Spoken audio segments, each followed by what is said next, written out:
मैं आपको बताऊं, मैं जब क्रिकेट खेलता था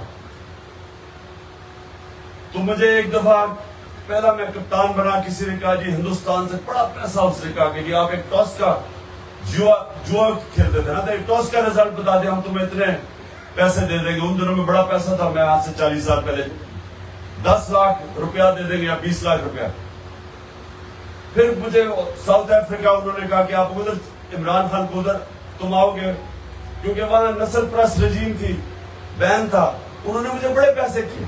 तो सारा वक्त इस तरह के जमीर की आपके सौदा करने के लिए सारा वक्त इस तरह की आपको रास्ते, ये आसान रास्ता होता है कि मैं वो रास्ते पे चलूं, जल्दी से पैसा आ जाएगा।